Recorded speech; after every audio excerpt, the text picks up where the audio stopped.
nous ne voulons plus de Paul Biya et de sa clique. Chantal Biya est, comme je le disais une fois, la sœur de Ngongo, sœur avec CCD et qui devient cœur.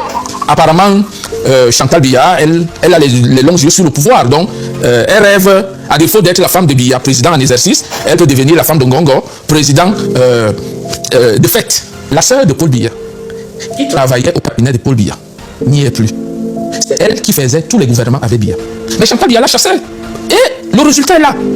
Lorsqu'elle fait son casting, elle prend Ngongo, elle met secrétaire général à la présidence. Le bon monsieur passe le temps à insulter les autres ministres. Il les parle comme des gamins, il les invective, il les méprise. Ça, c'est le casting de Chantal Biya qui a la main mise sur l'autorité de l'État, tout au moins sur le pays, parce que Biya est devenu comme un enfant accroché à son épouse. Depuis pratiquement 14 ans, vous savez que c'est Ngongo qui est le président du Cameroun. Bien sûr. Mais quel est le parcours de Ngongo? Qu'est-ce que Ngongo connaît du Cameroun? Quelqu'un qui était le babysitter des enfants de Biya. Après, il est parachuté aux États-Unis. Après, on le ramène au Cameroun. Il est secrétaire général du ministère des Affaires étrangères pour quelques jours, pour quelques semaines. Après, il devient secrétaire général à la présidence. On vous dit aujourd'hui que c'est lui qui gère la politique camerounaise. Est-ce qu'il connaît la politique du Cameroun? Même chose de son voisin Vondoyolo. Qu'est-ce que Vondoyolo connaît de la politique du Cameroun? Il avait été recruté parmi les 1500 licenciés en 1985. Il a été affecté au ministère des Affaires étrangères. Bon, il est devenu diplomate sous l'OTA. Et après ça, il a été bombardé ambassadeur. Ambassadeur au Gabon et puis en France, quelques mois d'ambassadeur en France, il revient au Cameroun, il est directeur du cabinet civil. On vous dit que c'est eux qui gèrent la politique du Cameroun. C'est pour ça que nous en sommes là. En réalité, on a l'habitude de dire Biya a gouverné 43 ans. Ça ne se perçoit pas très bien. Ce qu'il faut expliquer au monde entier, c'est que Biya a gouverné pour les gens de sa génération. Il a gouverné pour la génération de ses enfants. Il a gouverné pour la génération de ses petits-enfants. Et aujourd'hui, on utilise son effigie, son nom, pour gouverner pour la génération de ses arrière-petits-enfants. C'est pour ça qu'il faut comprendre le geste de ces jeunes. Pour ceux qui ont déchiré l'effigie, la moyenne d'âge, c'est 20 ans. Et pour ceux qui ont déchiré les autocollants sur le véhicule, ce sont les enfants de 7 à 8 ans. Le monde entier doit comprendre les Camerounais et doit accompagner les Camerounais dans ce ras-le-bol pour dire nous n'en voulons plus. Nous ne voulons plus de Paul Biya et de sa clique. D'ailleurs, lorsque les Camerounais iront voter dimanche, en mettant le bulletin dans l'urne, qu'ils se souviennent chacun de leurs enfants qui ont fait des études, qui ont des diplômes, qui sont à la maison à ne rien faire. Qu'ils se souviennent chacun des routes inexistantes où on peut croiser la mort à chaque coin de rue. Et surtout qu'ils se souviennent de la tête de Ngongo. Parce qu'en réalité, ils vont voter pour ceux qui vont élire, tout au moins mettre le bulletin du RDPC dans l'urne, doivent savoir qu'ils mettent le bulletin de Ngongo dans l'urne. Parce que pour Biya est inexistant.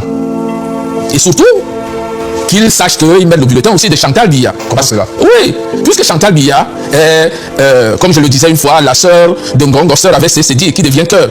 Apparemment, Chantal Biya, elle a les longs yeux sur le pouvoir. Donc, elle rêve, à défaut d'être la femme de Biya, président en exercice, elle peut devenir la femme de Ngongo, président de fait du Cameroun.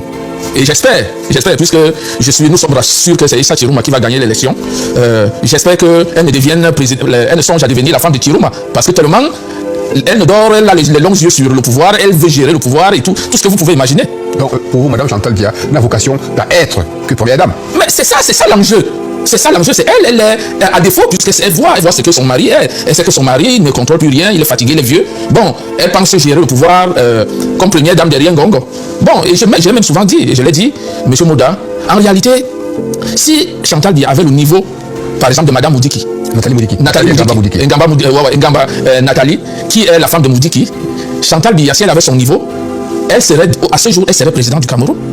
Elle serait présidente du Cameroun. Bon, puisque Nathalie est déjà directrice générale de la SNH, vous voyez, vous comprenez ce que je dis, monsieur Moda. On le comprend très bien. Voilà, donc, c'est là où nous en sommes. Le vote de dimanche est un référendum. Voulez-vous continuer avec Ngongo, qui a géré le Cameroun ces 14 dernières années, et nous savons tous ce qu'il y en est Ou alors, voulez-vous le changement? Tout au moins une nouvelle personne qui propose autre chose dans l'intérêt national. Parce que, je vous le dis toujours, Issa Chiruma, pour nous, c'est l'homme qui va gérer la transition. Parce qu'il a accepté de réunir tous les Camerounais autour d'une table pour un nouveau pacte social qui va nous amener vers le haut. C'est ça l'objectif à ce jour.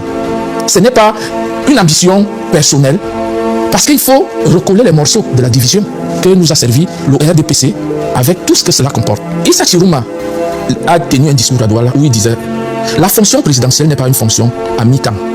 Ce n'est pas une délégation de signature. La fonction présidentielle est une fonction à temps complet. C'est de mettre au service de ses concitoyens un dévouement, un sacerdoce. Il faut le savoir. » Donc les petits micmacs et les petites tractations qu'ils sont en train de faire, parce qu'on ne peut pas cacher la vérité. Et je dis toujours, il faut faire très attention.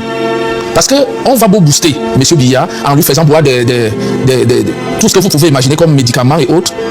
Il peut lâcher à tout moment, et peut-être même en public. Parce que c'est un vieillard. Donc, nous en sommes là. Nous en sommes là, M. Moda. Et je disais, comme je vous disais, la réalité de notre pays ne nous permet plus de nous amuser. Si nous nous amusons, nous allons le regretter. Monsieur le commissaire, parlant d'amusement, on est quand même surpris de voir que dans certains meetings du RDPC circulent des marionnettes à l'effigie de Chantal et de Paul Biya. Et même certains meetings, c'est juste des photos qui sont là, qui représentent, on va dire, ce candidat. Est-ce que de souvenir, un candidat à une élection présidentielle de par le monde a déjà procédé de cette manière? Monsieur Mouda, je vous disais lors d'un podcast que tout au moins est tout dit. La présidence de la République, le poste de président de la République du Cameroun est un poste vacant. Ce que nous venons de voir, les marionnettes en lieu et place du candidat, c'est une insulte. Une énième insulte à la population camerounaise. Vous vous rendez compte? On parle de campagne électorale. On parle d'une occasion où le candidat doit échanger avec ses électeurs. Mais on nous sert non seulement des photos, mais aujourd'hui des marionnettes. Non, ça ne peut pas continuer. C'est pour ça que le monde entier doit comprendre notre désarroi et peut-être notre détermination. Parce que nous n'allons pas accepter l'imposture. Quand vous dites que vous n'allez pas accepter l'imposture, monsieur le commissaire, Adrien Paul Bénin, bon, il y a des secrets qu'on peut quand même dévoiler. Vous dites qu'actuellement, vous avez dans tous les postes, les bureaux de vote, vous avez des personnes qui vont veiller à ce que les résultats proclamés, les résultats obtenus, soient ceux qui seront proclamés le jour des résultats. Monsieur Mouda, les Camerounais connaîtront les résultats de l'élection présidentielle le 12 octobre au soir. Des choses ont été faites. Les Camerounais sont prêts à se mettre à la disposition, à mettre à leur, tout au moins pour l'intérêt de la nation, à se mettre eux-mêmes à disposition et à servir d'une manière bénévole pour que les Camerounais, du nord au sud, de l'est à l'ouest, soient au courant du verdict des urnes au soir du 12. Non, M. Mouda, nous ne pouvons pas. On connaît comment fonctionne le régime. On n'attendra pas que Clément Atangana vienne proclamer les résultats un mois et demi après, je veux dire, et après avoir fait les tripatouillages. Nous le savons déjà, parce que je peux vous dire que depuis une semaine, nous avons eu des informations que, en réalité, ils sont d'abord partis, c'est-à-dire les membres de l'ECAM et les membres du Conseil constitutionnel, ils sont partis d'abord sur la possibilité de faire une proclamation des résultats avec Paul Biya, vainqueur à 34-35%, Bello Bouba, deuxième avec 32 à 33%, après ça, Cabra Libi, troisième, et Issa Chiruma, quatrième. Pourquoi? Parce qu'en fait, ils ont préparé que, une fois, ça sera proclamé comme ça, Bello Bouba va reconnaître la victoire de Biya. Bon, Cabra Libi va contester pour empêcher Issa Chiruma de contester seul. Donc, ça va permettre qu'il y aura deux voies de contestation et à un moment donné, Cabra Libi va s'aligner contre un poste ministériel. Donc, ça, c'est ce que nous avons eu comme information de nos partenaires des renseignements généraux. Bon, après ça, ils ont dit non, peut-être qu'il faut revoir la chose différemment. Il faut aller sur la base de Biya, 50%, de 51%, 50 à 51% de vote en sa faveur. Après ça, Issa Chiruma peut être à 21, 22. Après ça, Bello Bouba peut être à 20. Après, donc, en fait, ils sont en train de voir ce qu'ils doivent faire en fonction de la réaction des Camerounais sur le terrain. Parce que tout ce qui se passe sur le terrain, ils le perçoivent. Ils sentent la tension monter. Ils sont conscients que les Camerounais veulent le changement et qu'ils ne sont plus prêts à accepter ce qui s'est passé en 92. Les Camerounais veulent le changement, vous le dites si bien. Monsieur le commissaire Albert pour les Bénin, vous avez été d'ailleurs l'un des premiers à apporter votre soutien à Issa Chiroba à un moment donné où il n'y avait pas encore ce raz-de-marée qu'on constate. On l'a vu tenir un discours à Bamenda, on l'a vu tenir un discours à Douala, on l'a vu tenir un discours également à Yaoundé. Dites-nous, monsieur le commissaire, qu'est-ce qui suscite chez les populations un tel engouement pour Issa Chiroba? C'est la sincérité. Issa Chiroba a fait preuve d'humilité et de sincérité. C'est rare, très rare, au Cameroun avec les dirigeants camerounais que nous avons côtoyés. C'est des gens très orgueilleux, très sûrs d'eux. D'ailleurs, il y a un adage qui dit souvent Bia Carbonala, Djom Tagbo. Ça veut dire que nous faisons toujours comme ça, rien n'arrive. Donc on peut même truquer les élections, il y a quoi, il n'y a rien. Nous ferons toujours ce que nous voulons. Donc ce qui se passe par rapport au discours d'Issa Chiroba, c'est que à Bamenda, vous avez suivi le côté humble de l'homme. C'était presque une communion avec les anglophones. Oui. D'ailleurs, chose rare pour nos hommes politiques, il s'est exprimé en anglophone. Monsieur Issa Chiroba a dit quelque chose de crucial aux anglophones. Il a reconnu que il n'était pas, étant ministre de la communication et parlant des anglophones, de la crise anglophone, il n'était pas au courant de certaines réalités. Et c'est vrai. Parce que moi, je peux vous dire avec certitude, monsieur Moda, que 80% de les gens de Yaoundé qui gèrent le Cameroun voient la crise anglophone de loin. Et ils ne perçoivent pas la difficulté que ressentent les peuples anglophones et même les peuples du voisinage. Parce que moi, je suis un gars de Pendamboko, donc à quelques encabus du sud-ouest. Donc, les peuples qui se sont déplacés, j'en ai accueilli plusieurs chez moi. Et je sais que dans mon village, Koto Pendamboko, ils ont cette vague, cette marée humaine a complètement transformé la localité. Alors, les gens sont à Yaoundé. Ils vous disent qu'ils gèrent la crise anglophone. Vous avez Paul Biya, en commençant par Paul Biya lui-même, à l'époque. Il monte dans sa voiture. Quand il n'est pas à Yaoundé, il monte dans sa voiture, il va en Vomeka. La crise anglophone est très loin. Il ne perçoit pas la réalité. Un Gongo à qui il a confié la gestion de la crise anglophone. Il est un gars de Minta. Lorsque ça ne va pas à Yaoundé, il va à Minta. Mais, monsieur Moda, nous parlons là de quelque chose qui a transformé le paysage politique. Lorsqu'Issa Chiroba vient, il parle en anglais et il parle à ces gens. Il demande pardon et il parle à ces gens. Il dit qu'on peut résoudre le problème d'une autre manière, tout au moins avec l'assentiment de tous les Camerounais. C'est quelque chose de formidable. Je vous disais, monsieur Moda, la dernière fois que le malheur de notre pays aujourd'hui, c'est le casting des personnes. Aujourd'hui, depuis pratiquement 14 ans, vous savez que c'est Ngongo qui est le président du Cameroun. Bien sûr. Mais quel est le parcours de Ngongo? Qu'est-ce que Ngongo connaît du Cameroun? Quelqu'un il était le babysitter des enfants de Biya. Après, il est parachuté aux États-Unis. Après, on le ramène au Cameroun, il est secrétaire général du ministère des Affaires étrangères pour quelques jours, pour quelques semaines. Après, il devient secrétaire général à la présidence. On vous dit aujourd'hui que c'est lui qui gère la politique camerounaise. Est-ce qu'il connaît la politique du Cameroun? Même chose de son voisin Vondoyolo. Qu'est-ce que Vondoyolo connaît de la politique du Cameroun?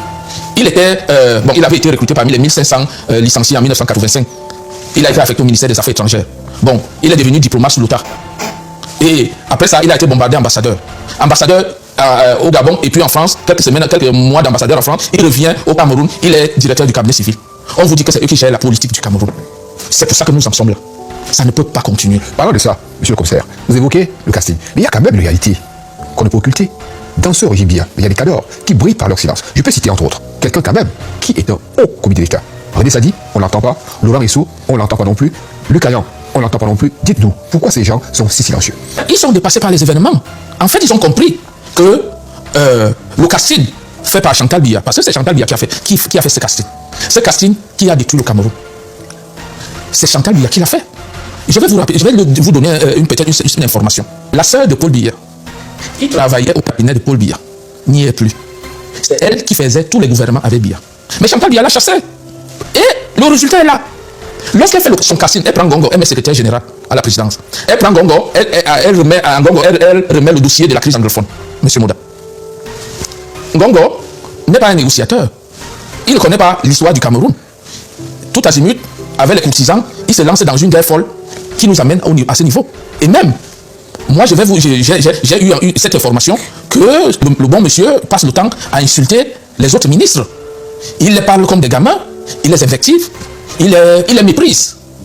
Ça, c'est le casting de Chantal Biya qui a la main mise sur l'autorité de l'État, tout au moins sur le pays, parce que Biya est devenu comme un enfant accroché à son épouse. Monsieur le commissaire, le casting, il y a quand même un personnage qui est très présent, mais pourtant très discret. On peut le voir en photo. Monsieur Ayemogé, qui est-il? Ayemogé, c'est l'homme de main de Ngongo. C'est l'homme à tout faire de Ngongo. C'est le fils du préfet Ayem. C'est l'homme à tout faire de Ferdinand Ngongo. On le cite très peu. Oui, en réalité, c'est les gens de la chambre. C'est les gens qui planifient tout. C'est l'homme des task force. Des task force. Des task force qui sont allés d'échec en échec. Bien sûr. Covid, oui, la canne et tout ça. Donc, en fait, comme je vous disais, M. Moda, le casting de notre pays est catastrophique. Ce qui sauvait encore Biya, les dernières années, c'était le fait qu'il soit capable de faire des gouvernements, des remaniements ministériels. Donc, le fait de faire des remaniements ministériels chaque année, ça crée une rotation. Ça créait la rotation, ça donnait l'impression que quelque chose peut changer, ça suscitait de l'espoir aux populations dans le sens où, ok, on va changer en fin d'année, et ainsi de suite. Mais on s'est rendu vite compte qu'il ne peut plus le faire et que la première dame a dit, stop, ce sont mes gens, ils sont là, rien à faire.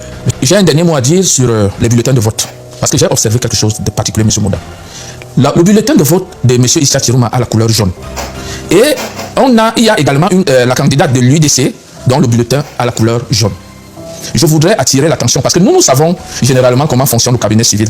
Ils sont capables de vouloir créer la confusion, surtout dans la partie septentrion où certains parents ne sont pas certainement, ne sont pas allés, n'ont pas fait de grandes études.